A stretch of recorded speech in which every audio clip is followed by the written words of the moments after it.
Hi, welcome to our channel. நம்ம house vacate பண்ணிகிட்ருக்கோம். அதோட ஃபஸ்ட் டே விலாக் நீங்கள் பார்த்துருப்பீங்க ஆல்ரெடி. இந்த விலாக் நான் ஆல்ரெடி ஷேர் பண்ணியிருக்கேன். கீழே டிஸ்கிரிப்ஷன் லிங்க் கொடுக்குறேன், செக் பண்ணி பார்த்துக்கோங்க.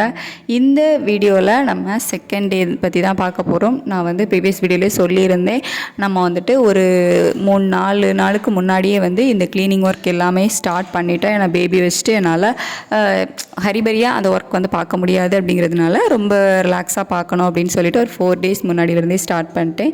ஸோ டே 2 தான் இந்த ஒர்க் ஸ்டார்ட் பண்ணேன். அதாவது பேக்கெல்லாம் நம்ம துவைச்சி காய வச்சிடலாம், துணியெல்லாம் பேக் பண்ணுறதுக்கு அப்படின்னு சொல்லிட்டு எடுத்து பார்க்கும்போது நான் பக்காவாக கவர் போட்டு க்ளோஸ் பண்ணி வச்சுருந்தேன். அப்படிங்கிறதுனால அது எதுவுமே க்ளீன் பண்ண வேண்டாம் அப்படிங்கிற ஸ்டேஜில் தான் இருந்துச்சு.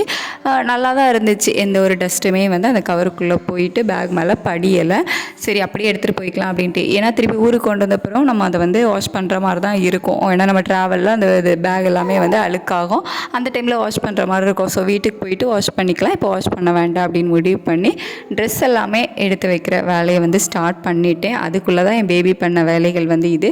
ட்ராலி ஓப்பன் பண்ணதுமே அவர் ஏதோ அவருக்கு விளையாடுற பொருள் அப்படிங்கிற மாதிரி அதில் வச்சு விளையாட ஆரம்பிச்சிட்டாரு. அதுக்குள்ளே போய் ஏறி உட்கார்றது, டாய்ஸ் எல்லாம் எடுத்து அதுக்குள்ளே கொட்டுறது அப்படிங்கிற மாதிரி அவரோட சேட்டை பயங்கரமாக பண்ண ஆரம்பிச்சிட்டாரு. அதுலேயே எனக்கு ஒர்க் ரொம்ப டிலே ஆகிட்டு. இப்போ ஒரு 1/2 hour 1 hourல நான் முடிக்கிறேன் அப்படின்னா ஒரு 2 hours 3 hours தாராளமாக அந்த வேலை இழுத்துரும். அவனை வச்சு சமாளிச்சுட்டு, அதை விட எனக்கு பயமாக இருந்தது என்ன அப்படின்னா, இந்த ட்ராலி உடஞ்சிரும் அப்படிங்கிற மாதிரி தான் பயமாயிடுச்சு. ஏன்னா அந்த மாதிரி அவர் தூக்கி அதை கீழே போடுறது, அதுக்குள்ளே போயிட்டு ஜம்ப் பண்ணுறது, இந்த மாதிரி பயங்கரமாக சேட்டை பண்ணிகிட்டே தான் இருந்தார். நான் ஒரு 4 நாள் முன்னாடியே இந்த ஒர்க்லாம் ஸ்டார்ட் பண்ணது ரொம்ப நல்லா தான் போச்சு அப்படிங்கிற மாதிரி தான் எனக்கு இருந்துச்சு. ஏன்னா லாஸ்ட் டைமில் கண்டிப்பாக இவனை வச்சுட்டு என்னால் பேக் பண்ணவே முடியாது. எந்த திங்ஸ் எங்கே எடுத்து வைக்கிறோம் அப்படிங்கிறது நமக்கு தெரியாது. எது தேவையானது, எது தேவையில்லாதது, எதை ரிஜெக்ட் பண்ணணும் அப்படிங்கிறதெல்லாம் ரொம்ப கஷ்டமாக இருக்கும் ஹரிபரியாக பேக் பண்ணும்போது. ஸோ இந்த மாதிரி ரிலாக்ஸாக பண்ணுறோம் அப்படிங்கும்போது பேபியும் கொஞ்சம் சமாளித்த மாதிரி இருக்கும், நம்மளுக்கும் கொஞ்சம் ரிலாக்ஸ்டாக இருக்கும். இல்லை அப்படின்னா நமக்கு பண்ணுற டென்ஷனில் இன்னுமே ஸ்ட்ரெஸ் அதிகமாகிடும். 4 days முன்னாடியே ஸ்டார்ட் பண்ணதுனால அவன் என்ன தான் சேட்டை பண்ணாலும் அதையும் சமாளித்து ரொம்ப பொறுமையாகவே என்னோடய பேக்கிங்கை ஸ்டார்ட் பண்ணிகிட்டு இருந்தேன். ஸோ பேக் எல்லாமே ஃபஸ்ட் எடுத்து வச்சிடலாம், அதுக்கப்புறமா துணியெல்லாம் எடுக்கலாம் அப்படின்னு சொல்லிட்டு தான் பேக்கை ஃபஸ்ட்டு எடுத்து வச்சுட்டு இருந்தேன். நம்ம வச்சுருந்த பேக் பார்த்திங்க அப்படின்னா ஒரே ஒரு பெரிய ட்ராலி, அதுக்கப்புறமா ஷோல்டர் பேக் எனக்கு ஒன்று உண்டு, என்னோடய ஹஸ்பண்ட்க்கு ஒன்று, அப்படி 2 பேக் இருந்துச்சு.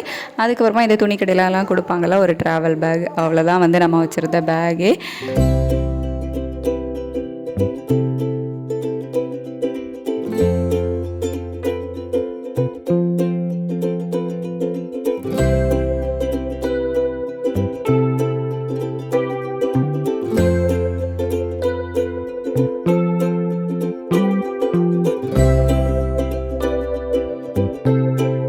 துணிகள்லாம் எடுத்து வைக்கிறதுக்கு முன்னாடி ஃபஸ்ட்டு எந்தெந்த துணி வேண்டாம் அப்படிங்கிறத நான் பார்த்து எடுத்து வச்சுட்டேன். ஏன்னா அதுதான் நமக்கு ஈஸியாக இருக்கும். அதுக்கப்புறமா தேவையான துணிகளை எடுத்து வச்சுக்கலாம் அப்படின்னு சொல்லிட்டு இந்த மாதிரி ஜீன்ஸ் பேண்ட்லாம் ஹஸ்பண்ட் ஒரு 2-3 இயர்ஸாக நல்லா யூஸ் பண்ணி அந்த தொடப்பக்கம்லாம் கிழிஞ்சிருந்துச்சு. நான் ஆல்ரெடி ஒரு வீடியோவில் அதை தச்சிருப்பேன். அது அந்தளவுக்கு ஸ்ட்ராங்காக இல்லை, மறுபடியும் கிழிஞ்சிடுச்சு. சரி, அதெல்லாம் வேண்டாம் அப்படின்னு சொல்லிட்டு ஒரு 4 ஜீன்ஸ் பேண்ட், அதுக்கப்புறம் நான் நல்லா அடித்து யூஸ் பண்ண கிளாத், பேபிக்குள்ள கிளாத், அதெல்லாம் வேண்டாம் அப்படின்னு சொல்லிட்டு அதெல்லாம் ஃபஸ்ட்டு ஒதுக்கி வைக்க ஆரம்பிச்சிட்டேன். எனக்கு இந்த வேலைகள்லாம் ரொம்ப கஷ்டமாகவே தெரியலை. ஏன்னா நான் ஊர்லேருந்து வரும்போதே பார்த்திங்கன்னா ரொம்ப கம்மியான துணிகள் தான் எடுத்துகிட்டு வந்திருந்தேன். முக்கியமாக நமக்கு இந்த கவுன் எல்லாம் உண்டுல்ல, அதெல்லாம் நிறைய இடத்த அடைக்கும். அந்த மாதிரி துணிகள் எதுவுமே நான் எடுத்துகிட்டு வரல. சின்ன சின்ன டாப்ஸ், லெகின்ஸ், அதுக்கு தேவையான ஷால், இவ்வளோ தான் நான் எடுத்துகிட்டு வந்திருந்தேன். ஒரு 2 ஷால், ஒரு ஒயிட் கலர், ஒரு பிளாக் கலர், அப்புறமா இன்னொரு சாண்டல் கலர், அவ்வளோதான் ஷால். அப்புறம் அதே மாதிரி லெகின்ஸ் ஒரு 3-4 லெகின்ஸ் எடுத்துகிட்டு வந்திருந்தேன். அப்புறம் டாப்ஸ் மட்டும் ஒரு 10 டாப் கிட்டே எடுத்துகிட்டு வந்திருந்தேன். அவ்வளோதான். மற்றபடி பெருசாக இடத்த அடைக்கிற துணிகள் எதுவுமே எடுத்துகிட்டு வரல. அப்படிங்கிறதுனால எனக்கு இந்த வேலைகள் ரொம்பவே ஈஸியாக தான் இருந்துச்சு. இங்கே ஒரு 2-3 ட்ரெஸ்ஸஸ் எடுத்துருந்தேன். அது மட்டும்தான் கொஞ்சம் இடத்த அடைக்கிற மாதிரி இருந்துச்சு. ஏன்னா அது அதுக்கு ஃபேண்ட்டோட சேர்ந்து வரும், கொஞ்சம் கவுன் மாதிரி இருக்கும். அந்த ட்ரெஸ்ஸஸ் மட்டும் தான் கொஞ்சம் ஸ்பேஸை ஆக்குபை பண்ணோம் அப்படிங்கிற மாதிரி இருந்துச்சு. மற்ற எல்லாமே நமக்கு இடத்த அந்த அளவுக்கு பிடிக்காது. அதாவது நம்ம ஒரு கவுன் வைக்கிற இடத்துல என்னோடய 10 டாப்ஸும் வச்சிடலாம், அந்த அளவு தான் இருந்துச்சு. அப்புறமா இந்த ரெயின் கோட்லாம் பார்த்தீங்கன்னா இங்கே எடுத்தது தான். நான் சொல்லியிருப்பேன் சொல்லியிருப்பேன் வீடியோவில் இதுக்கு முன்னாடி கூட. நாங்கள் இங்கே வந்ததுலேருந்தே மழையாக இருக்குது அப்படின்னு சொல்லிட்டு, நம்ம ஜூனில் வந்தோமா, அதுலேருந்தே இங்கே மழை தான். அந்த டைமில் நமக்கு ரெயின் கோட் தேவைப்பட்டுச்சு அப்படிங்கிறதுனால நம்ம வந்து வாங்கியிருந்தோம். ஸோ எனக்குள்ளது, என் பையனுக்குள்ள ரெயின் கோட் இதெல்லாமே வந்து எடுத்து வச்சுருந்தேன். ஹஸ்பண்ட் வந்து டெய்லி ரெயின் கோட் யூஸ் பண்ணாங்க அப்படிங்கிறதுனால அவங்களோடது வந்து கிழிஞ்சிடுச்சு. அதை வந்து தூக்கி போடுறதுக்காக மாற்றி வச்சுட்டேன். எங்கள் 2 பேரோடதை மட்டும் நாங்கள் அவ்வளோவா யூஸ் பண்ணல. எப்போமாச்சும் வீக்லி ஒன்ஸ் அந்த மாதிரி தான் யூஸ் பண்ணியிருந்தோம். அது அப்படியே புதுசாக தான் இருந்துச்சு அப்படிங்கிறதுனால அதை அப்படியே எடுத்து வச்சுட்டேன்.